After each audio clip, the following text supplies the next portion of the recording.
Legal, legal. Vamos lá, começar a falar um pouco sobre o nosso tema, né? Eu venho falando aí nas últimas lives, eu venho abordando com vocês, né, trabalhando o tema espiritualidade e saúde emocional. Primeiro porque é um tema que eu gosto mais.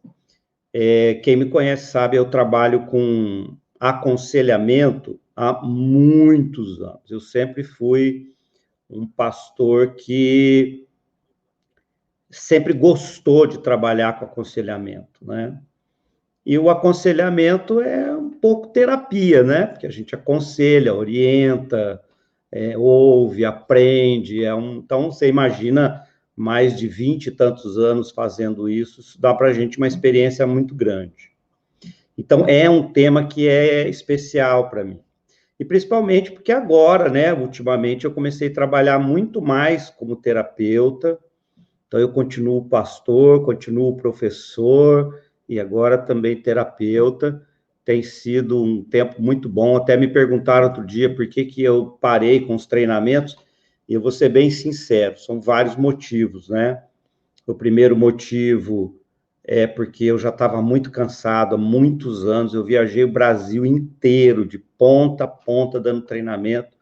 E você dá, que nem eu fazia, 16 horas de treinamento, era um negócio extremamente cansativo, difícil. Depois também porque o treinamento empresarial ele foi mudando muito do jeito de ser.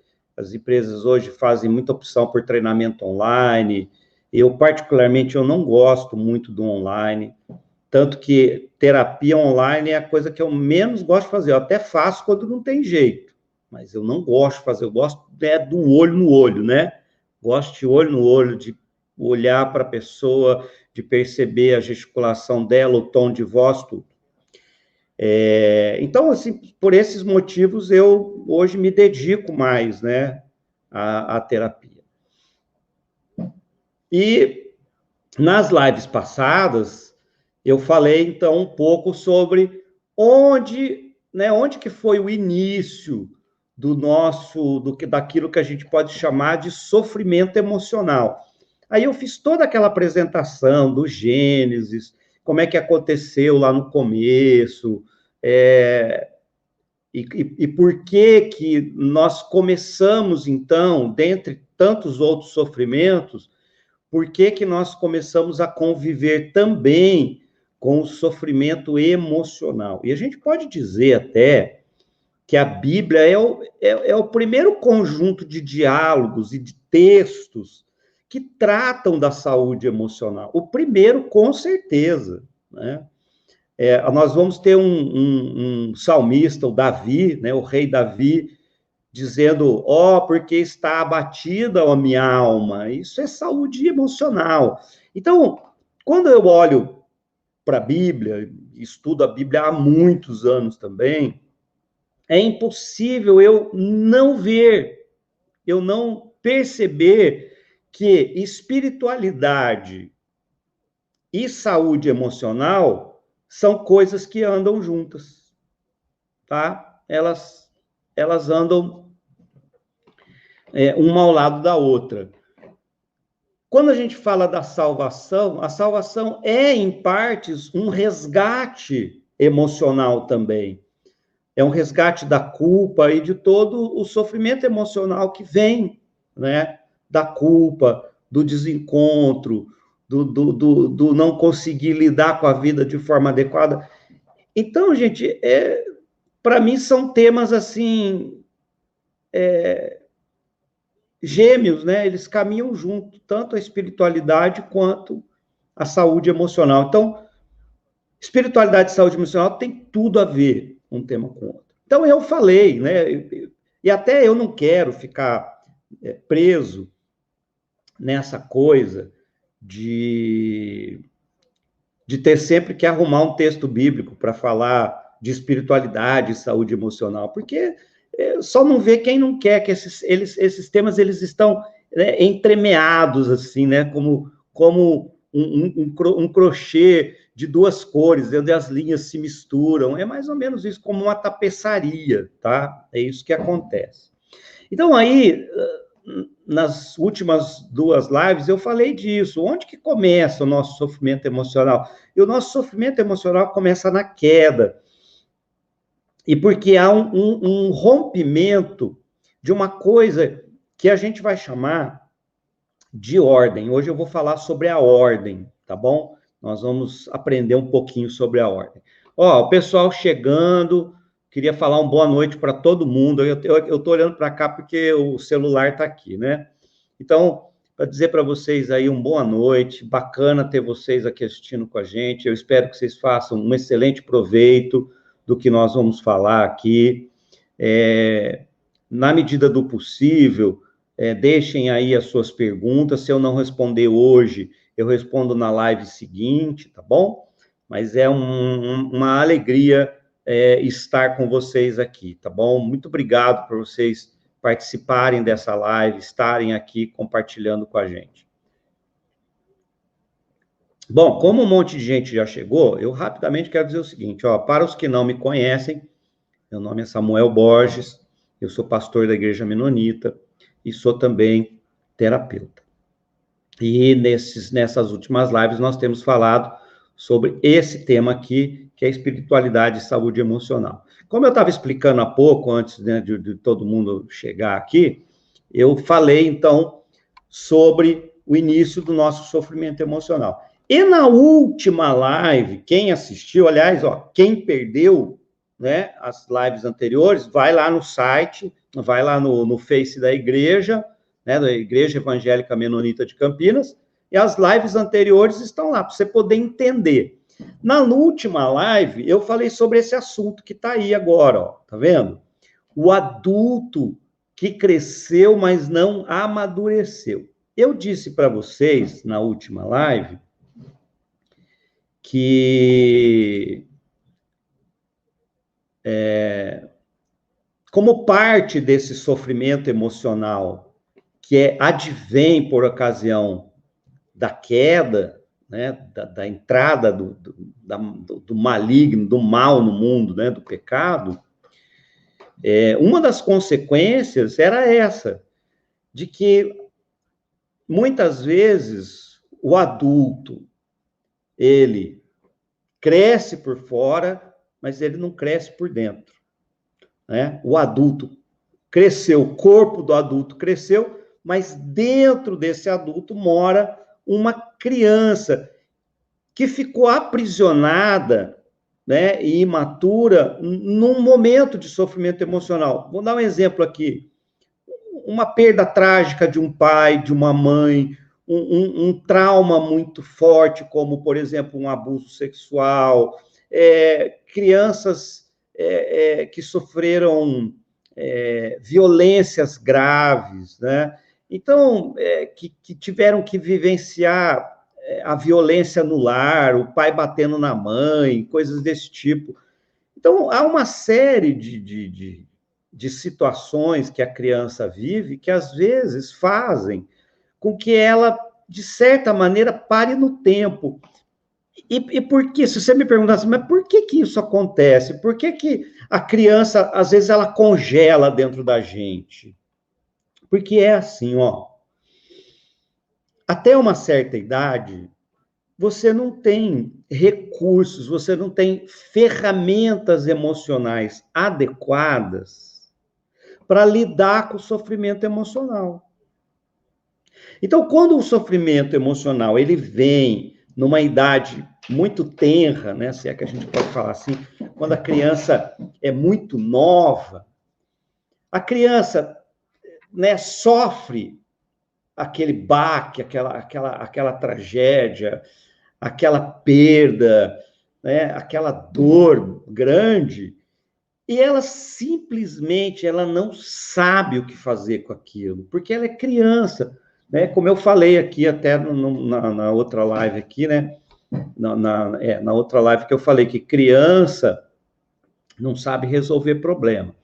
Então, eu estou fazendo o seguinte link, ó, a gente tem a queda, a entrada do sofrimento emocional, e agora eu estou começando a falar das consequências do sofrimento emocional, né, da entrada do sofrimento emocional na nossa história. Um deles, e é o que eu vou falar hoje, é disso, é do porquê que a criança congela dentro da gente.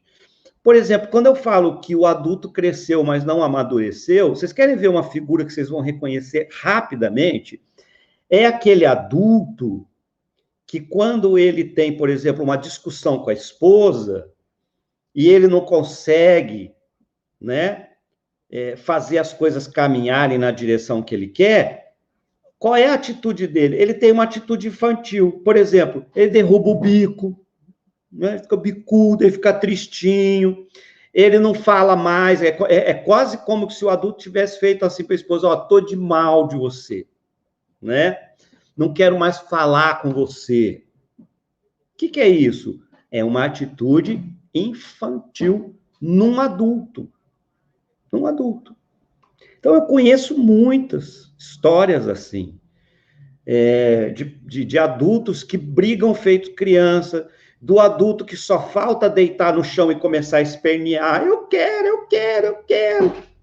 Então, tudo bem você esperar isso de uma criança, mas esperar isso de um adulto, alguma coisa está errada.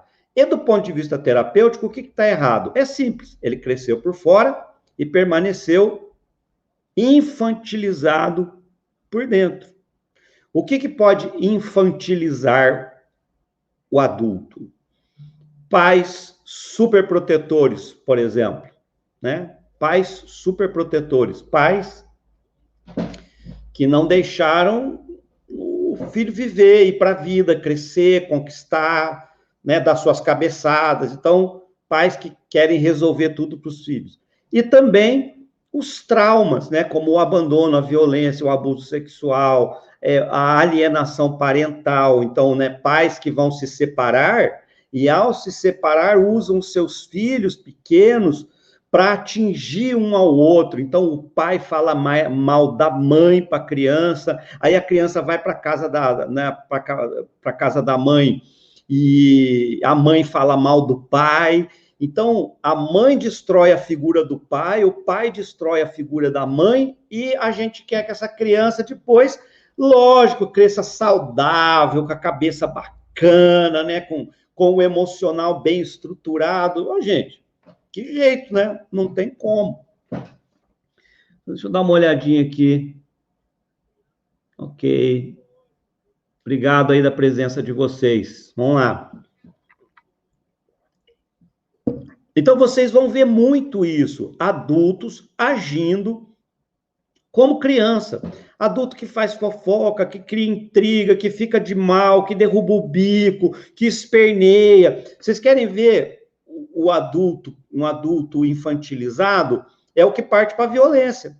Então, por exemplo, a criança, quando ela é pequenininha, ela não tem recursos, o que ela faz? Ela sai no tapa, porque ela não tem um discurso bacana para fazer ali e resolver o problema dela. Ela sai no tapa, na mordida. Aí o adulto, de repente, a gente pega o adulto fazendo igual. Né? Há uma discussão dentro de casa, a mãe se exalta e joga o que tiver na mão nos filhos. O marido que bate na esposa. O que é isso? Adultos infantilizados. Então, é disso que a gente vai falar um pouco. Então, existe isso. O adulto cresceu, mas ele não amadureceu. Bom, onde é que começa isso? Vamos entender? Né? Vamos lá. Quem quer entender, dá um likezinho aí para eu ver, né? Ó, eu me interesso nesse assunto, eu quero saber desse negócio aí. Então, vamos ver. Então, eu vou começar dizendo o seguinte, como está escrito aqui embaixo.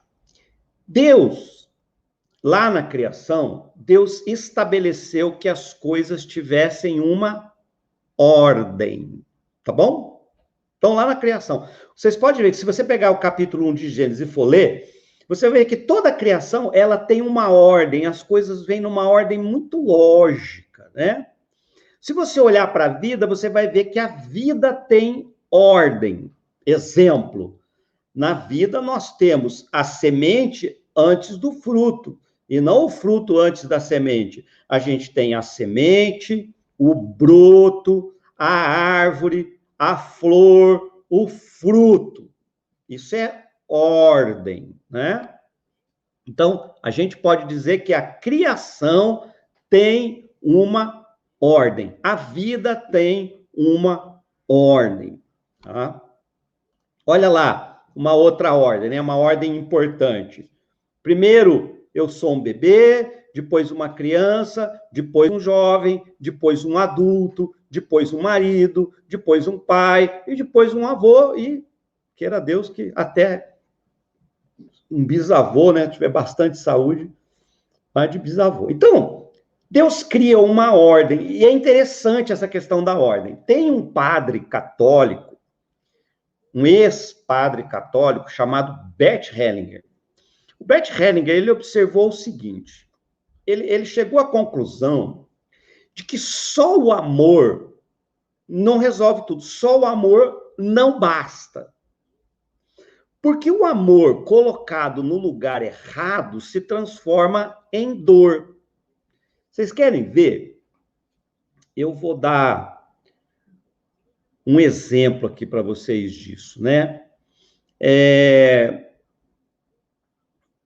Vou dar um exemplo que até eu lidei com ele essa semana, de uma pessoa muito querida que me visitou e estava num momento difícil da sua vida, um emocional bastante abalado, e na nossa conversa eu percebi que ele estava sofrendo muito. E ele, uma questão de uns anos atrás, ele perdeu a mãe, que era uma pessoa muito querida para ele, muito. Eles tinham uma relação de pai e filho muito bonita. E o engraçado é o seguinte, é que quando ele ligou para mim para falar que precisava conversar, olha, é impressionante essas coisas. Na hora, eu pensei na mãe dele e eu pensei o seguinte, que ele havia colocado o amor pela mãe no lugar errado, né? Então, veja lá o que eu estou falando. Vem um ex-padre, né, católico, e diz assim, ó, só o amor não basta, porque o amor pode ser colocado no lugar errado. O que esse querido amigo fez? A mãe faleceu. Em vez dele colocar o amor, né, na lembrança de tudo que ele viveu, de gostoso, de bom, de feliz, de alegre, de saudável, de produtivo com a mãe, não, ele colocou o amor, em vez de colocar o amor no amor da mãe, ele pôs o amor na perda. Então, ele ficou, por amor à mãe, ele ficou lamentando a perda da mãe, ele ficou lutando com a perda da mãe, ele ficou lutando com a morte, né? Ele não aceitava. Ele queria excluir a morte da história, porque foi a morte que levou a mãe. E aí eu disse para ele, olha, o amor precisa permanecer no amor, porque se o amor não permanecer no amor, ele vai se transformar em dor. E eu disse para ele, vamos fazer o seguinte, vamos tirar o amor lá, né, da perda, e vamos trazer o amor para o amor que você viveu com a sua mãe. E foi impressionante que assim que eu falei isso, eu já olhando para o ombro dele, eu vi que o ombro dele relaxou. E aí foi um momento muito gostoso, né? O olho dele encheu de água, assim, começou a chorar um pouco, ficou muito emocionado. Mas eu vi que foi um momento de cura. Então, olha que interessante como esse sacerdote católico, ele tinha razão. Só o amor não resolve tudo. Porque nesse caso que eu citei, a gente tem o amor sendo colocado no lugar errado. Né? Quer ver um outro exemplo? Que foi, inclusive, um caso que eu atendi ontem à noite. De uma pessoa... Gente, quando eu comento casos que eu atendi, eu nunca falo o nome, eu não dou a mínima dica, que é para ninguém saber, tá bom? Eu nunca comento nada dos meus pacientes. Eu conto os causos, mas ninguém precisa saber de quem é.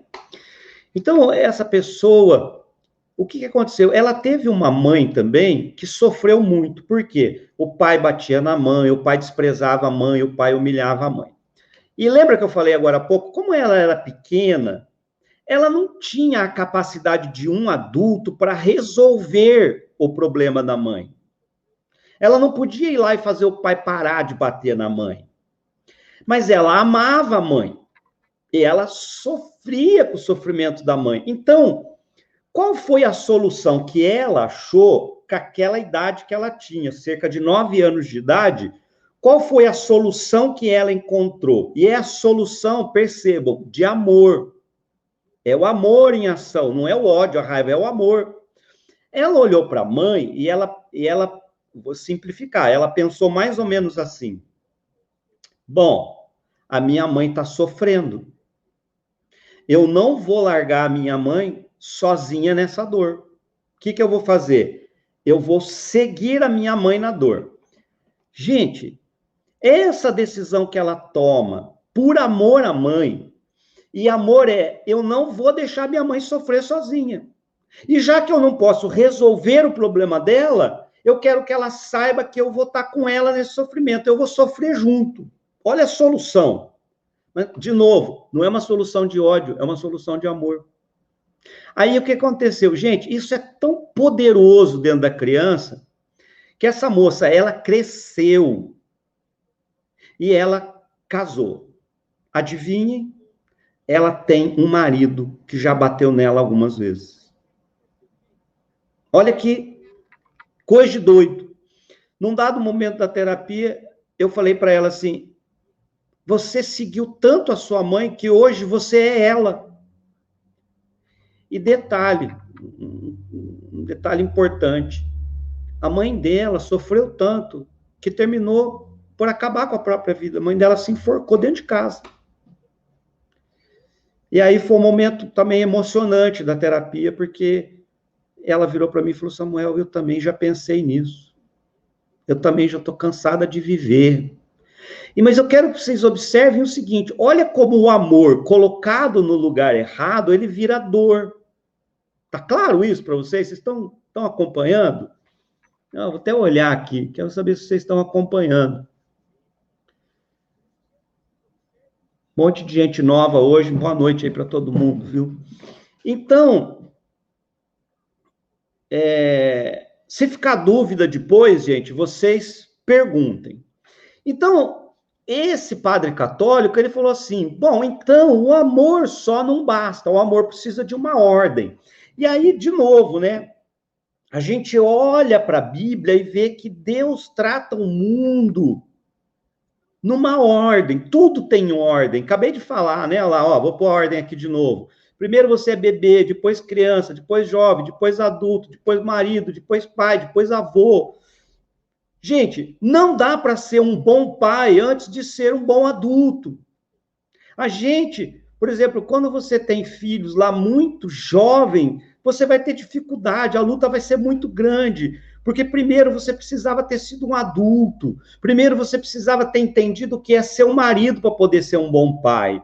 E é por isso que a gente tem tantos casos, né? De jovens, de casais jovens que têm filho muito cedo e o casamento desanda completamente. E quem paga o pato são os filhos, tá?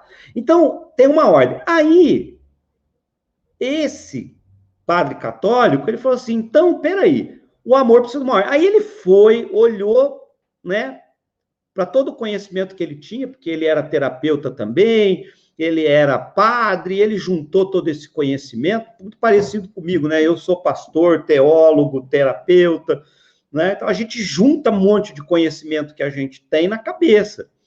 E ele descobriu, eu não vou falar disso hoje, porque isso dá uma live também. Ele entendeu o seguinte, que o amor tem uma ordem. São 3 ordens que a gente pode chamar como, a gente pode dizer que são as ordens do amor. É a ordem do pertencimento, o equilíbrio entre o dar e o receber, e a ordem da ordem, ou seja, a hierarquia dentro da família. Bom, O que é que acontece na imensa maioria dos lares, gente? De novo, eu vou dizer assim, ó, não são todas as pessoas que têm a felicidade, né? Não são todos os filhos que têm a felicidade de nascer em um lar funcional, emocionalmente saudável. Quem nasceu em um lar minimamente saudável, minimamente funcional, precisa agradecer muito a Deus, porque tudo que você é hoje na vida que deu certo é por causa da funcionalidade dessa família. Mas a imensa maioria de nós, e nisso eu coloco a mim mesmo, e milhares de outras pessoas, nós nascemos em famílias disfuncionais. Em famílias que, olha aqui, né, no cantinho da tela aqui, famílias que elas funcionam numa espécie de desordem. São famílias que não estão conseguindo se estruturar na ordem que precisa. E é por causa da desordem, da falta de ordem no amor, é que a gente tem esses problemas, por exemplo, como a criança que não cresce dentro do adulto. O adulto que cresce continua criança por dentro. Podem reparar, né, porque hoje eu quero, na live, eu quero falar sobre isso. Então, pode reparar que os adultos infelizes, os adultos que não conseguem, os adultos que fracassam em muitas empreitadas das suas vidas, um dos problemas, não estou falando de todos, é uma live de 50 minutos, né? Um dos problemas que esses adultos estão enfrentando, então, é o fato de que eles são adultos só por fora, mas por dentro eles são crianças, eles são infantis. E o que é que acontece, né? Porque é assim, ó, não é que tem dupla personalidade o adulto, não é isso que eu estou falando. Né? O que eu estou falando, na verdade, é o seguinte: o que eu estou falando é que dentro do adulto mora, então, o adulto e a criança. Mas o que é que acontece? Olha aí, ó, a criança sequestra o adulto. Complicado isso aí para vocês? Não. Mas é exatamente o que acontece. Então, de novo, não é o problema de todo mundo, é o problema de muitas pessoas, mas não é o problema de todo mundo. A criança sequestra o adulto. Tanto sequestra, né? A prova de que sequestra é a seguinte: você vai ver o adulto, né? Eu já vi adulto de 30 e poucos anos, 40 anos, derrubando o bico porque foi contrariado, né? Tô de mal, né? Adulto, né? Eu vi uma vez uma briga de trânsito que dá uma raladinha, dois carros deram uma raladinha, e um adulto desceu de um dos carros, furioso, por causa da raladinha, e aí eu vi o nível da conversa dele, eu falei, meu Deus, isso é uma criança, né? Eu falei, daqui a pouco ele vai pegar assim, ó, ele vai bater no carro, que bateu no carro dele, e vai falar assim, carro feio, né? Só faltou isso, de tão ridícula que era a discussão, mas era um adulto. Qual é o adulto que parte para a briga? É o que se sente criança por dentro, ele não tem capacidade de conversar, de dialogar, de organizar o seu raciocínio, e aí quando ele se vê contrariado, não lhe resta outra alternativa, não, eu não vou perder, ele vai pro soco. Aquele adulto que sai ganhando grito, que berra, que cospe em cima dos outros. O que é isso? Isso, você diria que isso é comportamento de um adulto? Você concorda que isso não é comportamento de adulto? Hã? Pensa bem. Então, se não é comportamento de adulto, é comportamento do quê? É comportamento de criança. Mas como é que a gente explica a criança dentro do adulto? É dessa maneira que eu estou falando. Então, essa criança, ela sofreu um trauma, uma violência, uma perda, uma alienação parental. Ela sofreu. Em algum momento lá da infância, ela sofreu. E ela ficou aprisionada naquela infância. É lógico que tem o adulto, mas o que é que a gente vê?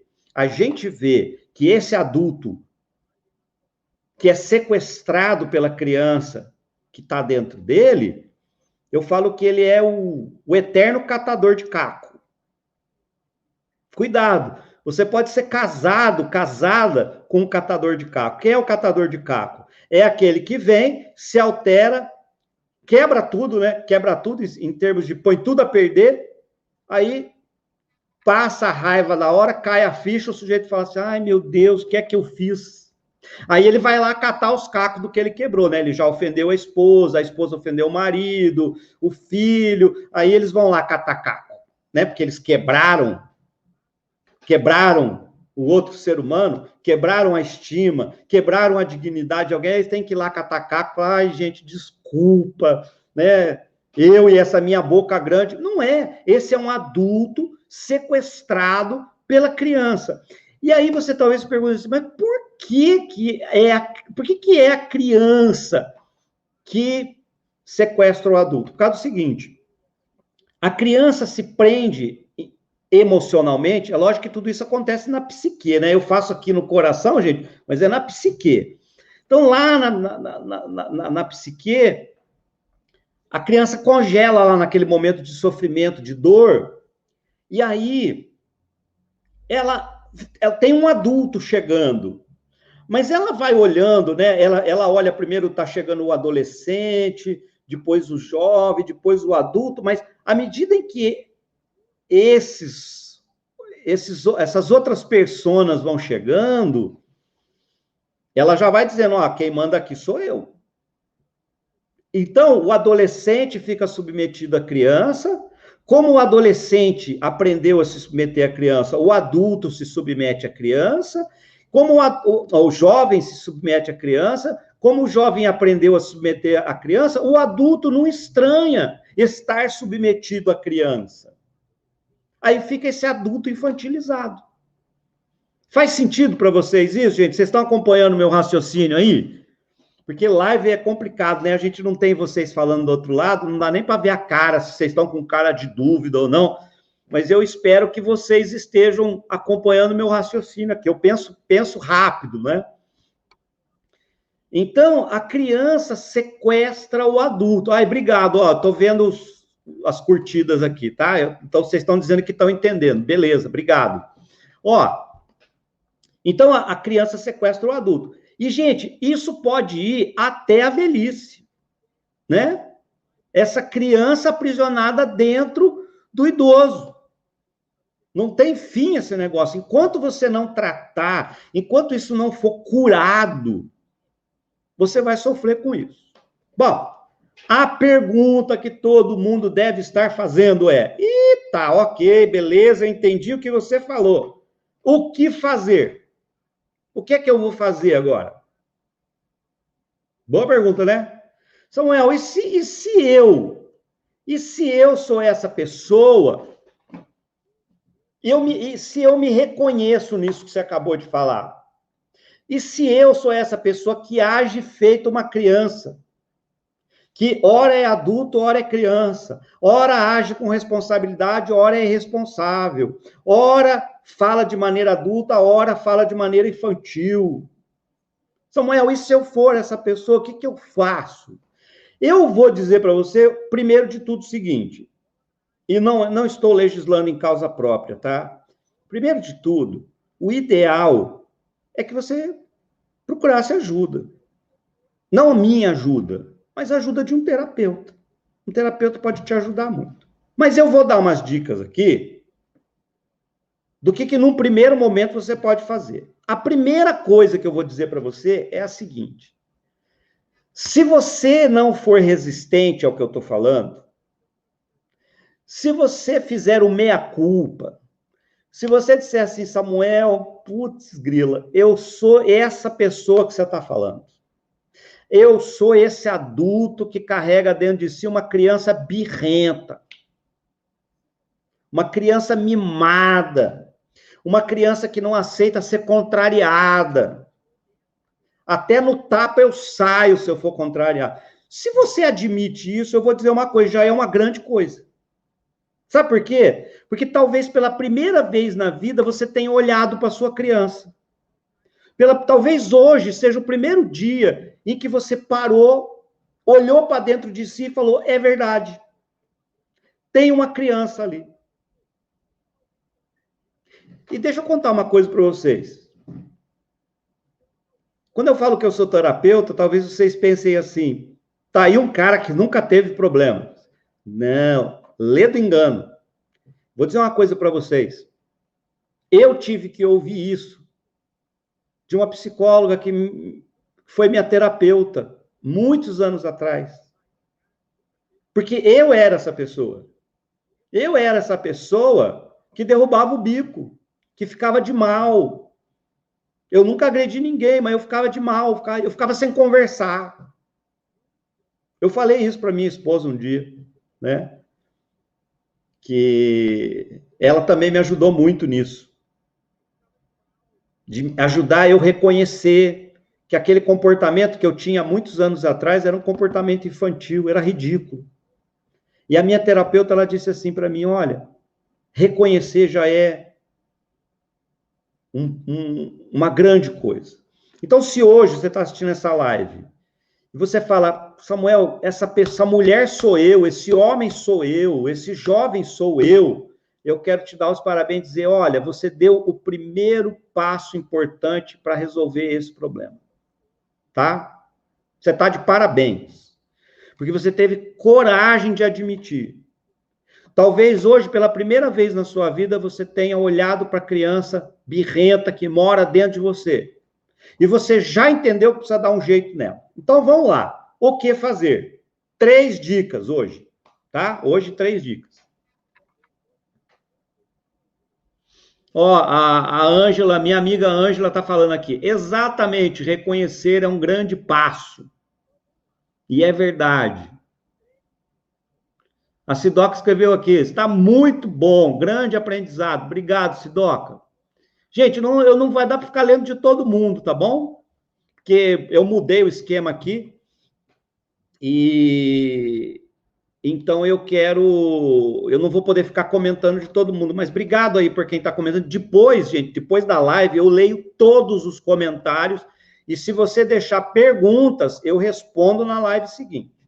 Mas vamos lá, o que fazer? Primeira coisa, eu preciso fortalecer o adulto. Então, se eu olhei para mim, se eu olhei para dentro de mim e eu identifiquei essa criança birrenta, mimada, chata dentro de mim, o que eu vou começar a fazer? O que eu devo começar a fazer? Fortalecer o adulto.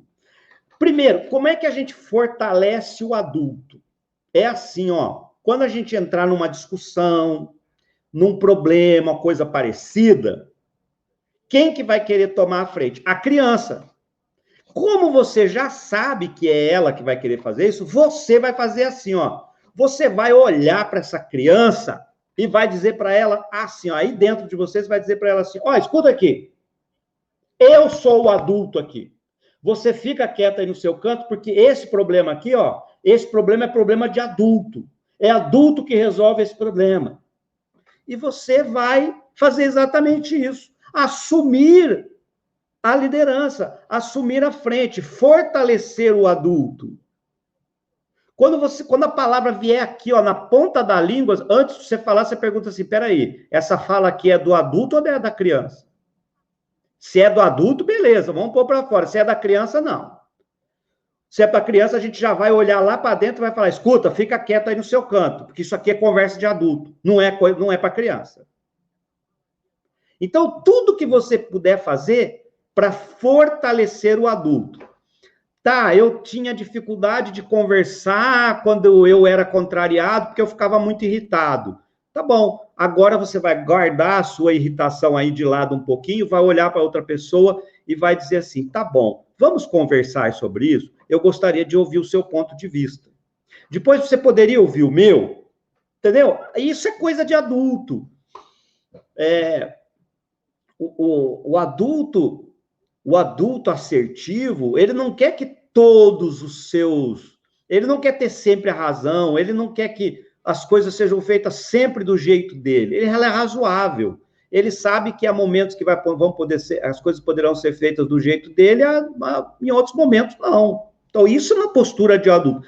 Então, toda postura e todo comportamento que fortalece o adulto é bem-vindo. A outra coisa que vai ajudar muito, como eu disse para vocês, essa criança, ela fica muito forte dentro da gente, porque a gente não pode esquecer que ela é a criança machucada dentro da gente. Ela é a criança com medo, ela é a criança insegura, ela é a criança que desconfia de adultos, porque adultos machucam, abandonam, traem, ferem, enfim. Ela é uma criança machucada. E ela se sente muito sozinha na dor dela. Por isso que ela nunca deixa o adulto tomar conta. Porque ela acha que ela tem que se proteger. Aí, eu vou dar um exercício para vocês, parece maluquice, mas é um exercício muito bacana se você fizer de verdade direitinho. Você em alguns momentos, você precisa fazer o quê? Dar a mão para a criança interior. Como é que é dar a mão? É lá na sua psique, né? Que tudo está acontecendo lá na psique. De novo, eu não estou falando de dupla personalidade, eu estou falando de machucaduras da psique, de fraturas da alma. Então, você vai lá na sua psique e você vai olhar para essa criança e vai dizer para ela assim, olha, posso te falar uma coisa? Você não está mais sozinha. Tem um adulto aqui agora para cuidar de você. Tem um adulto aqui, né? Tem o eu adulto aqui que pode cuidar muito melhor de você do que você mesma. Então faz o seguinte, dá a mão para mim, fica tranquila, ninguém mais vai te machucar, ninguém vai te ferir, ninguém vai te humilhar. Sabe por quê? Porque agora eu vou cuidar de você. Eu estarei ao seu lado. Você pode confiar em mim. Tá? Se alguém quiser depois, eu posso mandar um textinho via Zap, sei lá, para quem quiser fazer esse exercício. Mas é basicamente isso. É olhar para a criança interior e dizer para ela, olha, você não está mais sozinha. Os adultos não vão mais machucar você. Tem o eu adulto aqui agora para te proteger, para cuidar de você. Então, a segunda dica é diga para a criança interior que ela não está mais sozinha, ela não está mais à mercê, né, dos outros. Que agora tem um Samuel adulto, tem uma Ana adulta, tem uma Sidoca adulta, uma Luzia adulta, né? Tem um Henrique adulto agora cuidando da criança interior. Última dica é que essa criança, ela precisa... Aí eu diria que é a parte que talvez o terapeuta possa ajudar de verdade. Essa criança precisa fazer as pazes com os pais. Ela precisa da força dos pais. Porque, muito provavelmente, essa ferida interior que machucou a criança e que aprisionou a criança dentro da gente, ela aconteceu lá no seio da família, né? Ela aconteceu, muito provavelmente, entre o pai e a mãe, entre irmãos, é lá na família de origem. Né? A gente tem que entender que quando a gente fala família de origem, é porque família de origem é a origem de tudo. Né? Então, não quero que você pense que eu estou advogando aqui a ideia de que a gente vai culpar alguém. Não, nós não vamos culpar ninguém. Numa história de família não existem culpados, gente. Né? A gente aprende isso em terapia sistêmica. Na terapia sistêmica, a gente aprende que dentro de um sistema não existem culpados. São todos vítimas. Né? Se o pai foi um pai pouco afetivo, muito provavelmente é porque o avô foi pouco afetivo, é porque o bisavô foi pouco afetivo. Ninguém entrega o que não recebeu. Então, eu não falo para a gente olhar para os pais para culpar pai e mãe. Não, eles não têm culpa. Eu falo para a gente olhar para pai e mãe que é para a gente entender o que aconteceu. Por exemplo, quando eu entendo que a minha mãe, que o meu pai, eles não me deram mais afeto, porque eles não tinham mais afeto para dar, porque eles também receberam muito pouco, eu posso não concordar com o que aconteceu, mas eu posso, pelo menos, entender o que aconteceu. Então, eu diria que essa terceira etapa aqui, essa etapa aqui a criança precisa da força dos pais, é uma coisa que o terapeuta, principalmente um terapeuta de linha sistêmica, vai poder te ajudar mais, né? Porque é fazer as pazes com o passado, é fazer as pazes com a mãe, com o pai, é compreender o que aconteceu, é entender, né, por que as coisas foram como foram. A gente precisa parar de querer ficar, né, pondo energia, querendo mudar o passado. A gente é inútil colocar energia para mudar o passado, colocar energia para mudar o futuro. Não existe isso, gente. O que eu preciso é pacificar o meu passado, é pacificar a minha história com a minha família. Então, se você puder, pense nisso, né? Será que eu posso olhar para minha mãe, para o meu pai, para os meus irmãos, para os tios, seja lá quem tenha ferido você, lá na infância, será que eu posso olhar para essas pessoas com compaixão? O que é compaixão? Será que eu posso olhar para elas e entender que talvez elas tenham sido o que foram, ou elas tenham feito o que fizeram, porque talvez elas não soubessem fazer mais do que aquilo, talvez elas não tivessem mais para entregar, e que no fim, todo mundo na verdade, aquilo que teve condições de ser, né? Todo mundo foi aquilo que teve condições de ser.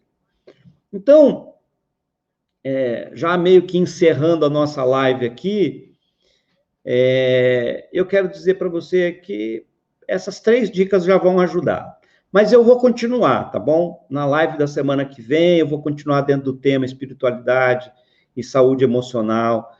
Tô procurando ajudar vocês a entenderem que a espiritualidade, o exercício da espiritualidade é extremamente curativo, gente. É extremamente curativo. Vocês querem ver? Eu acabei de falar aqui, só para encerrar, eu acabei de falar que as crianças precisam pacificar a sua história com os pais. E se você, né, olha para a Bíblia, o que é que a Bíblia vai dizer? A Bíblia vai dizer assim que Deus vai dizer nos 10 mandamentos que devemos honrar pai e mãe. Para quê? Para que se prolonguem os nossos dias sobre a terra. O que quer dizer isso? O versículo dos 10 mandamentos está dizendo primeiro que eu tenho que honrar pai e mãe. Não diz que eu tenho que concordar com tudo que eles fizeram. Não diz que eu tenho que gostar de tudo que eles fizeram. Talvez eles tenham vivido momentos muito difíceis, me feito viver momentos muito difíceis. Mas a Bíblia não está dizendo que eu tenho que concordar com eles, está dizendo que eu tenho que honrar os meus pais. Eu não posso tirá-los da posição que é deles. Eu só tenho uma mãe e um pai na vida. Se eu apontar o dedo para meu pai e para minha mãe, para reclamar deles alguma coisa, para fazer uma vírgula de reclamação, eu tenho que entender que essa vírgula de reclamação que eu estou fazendo com a vida que eu recebi deles. Eu estou fazendo porque eu estou aqui e eu só estou aqui por causa deles. Então, a Bíblia é muito clara em dizer, honra teu pai e tua mãe. Nunca ache que você é maior ou melhor que a mãe, maior ou melhor que o pai. Dê o devido lugar a eles. Honre o pai e a mãe. E é isso que a Bíblia diz. Então, a gente vê que a espiritualidade já estava, né, muito antes da psicologia, da terapia sistêmica descobrir que essa relação com os pais era muito poderosa. A Bíblia já estava dizendo, ó, aqui vocês têm uma relação que é muito poderosa, espiritualmente muito poderosa. Cuidado para não estragarem essa conexão. E é interessante que o versículo termina dizendo assim, para que te prolongue os teus dias sobre a terra. Ou seja, honrar pai e mãe para ser próspero na vida, para ser feliz na vida, para ter saúde física e viver mais. Senão você vai morrer de uma doença grave, você vai morrer cedo, você vai ser uma pessoa autodestrutiva, você vai afundar no álcool, você vai dirigir de maneira irresponsável e a sua vida vai acabar mais cedo. Então, eu acho muito bacana a gente entender que esse versículo ele não está falando assim, ó, se você honrar pai e mãe, eu vou dar um bônus. Você tinha 70 anos de vida, mas eu, Deus, se você honrar pai e mãe, eu vou deixar você viver 75. Não, não é um bônus. É uma consequência natural da saúde emocional. Então, eu vou terminar essa live dizendo, ó, eu acredito. Se você não acredita, tudo bem, eu respeito. Mas eu acredito. Saúde espiritual Gera saúde emocional gera saúde física. Cultivo da espiritualidade, não estou falando de religião, estou falando cultivo da espiritualidade, se conectar ao eterno, se conectar ao Criador de todas as coisas, é isso que a gente precisa, porque saúde espiritual traz saúde emocional traz saúde física, tá bom? Sejamos gratos aí a Deus, né, por essa sabedoria que ele ajuda a gente a ter, por essa luz que ele ajuda a gente a ter. Eu espero que essa live esteja trazendo muita luz para vocês, muito discernimento, para vocês se entenderem, se conhecerem melhor e poder colocar a vida em ordem. Hoje nós falamos de ordem, tá bom? Eu quero que você coloque a sua vida em ordem, eu quero que você seja feliz, que você seja saudável, tá bom? E eu estou à disposição de quem quiser me procurar para conversar, tirar uma dúvida da live aqui, né? Eu quero que vocês fiquem à vontade. Se tiver pergunta, deixa... Olha, eu tô achando, acabei de ler aqui, né? A Sidoca falando assim, ó, eu acredito também, viu? Eu vou falar para vocês, saúde espiritual fez bem demais para mim, porque eu já fui um cara perdido nessa vida, hein? Eu já fui. E saúde espiritual, né? A espiritualidade me trouxe muita saúde, muita paz, me trouxe saúde emocional e saúde física. Eu gozo de plena saúde física. E eu tenho certeza que é por causa dessa relação aqui, né? Quantas vezes eu não atendo gente no meu consultório, doente do físico, mas antes e acima de tudo estavam doentes da alma, doentes no emocional, né? Então, gente, é algo para a gente pensar. Não dá para eu esgotar tudo numa live só, eu nem sei quanto tempo eu falei, que oração. Eu consegui ficar dentro de quase de uma hora, mais ou menos. Não quero sacrificar vocês. Mas, olha, boa noite. Obrigado pela presença de todo mundo. Vi muita gente nova aqui hoje. Estou feliz de ver vocês aqui. Quinta-feira que vem, 21 horas, continua o tema espiritualidade e saúde emocional. Obrigado, gente. Quero ver o tchau de vocês aí. Vou dar só um minutinho, pessoal, se despedir. Boa noite para todo mundo. Deus abençoe ricamente a vida de vocês, viu, gente?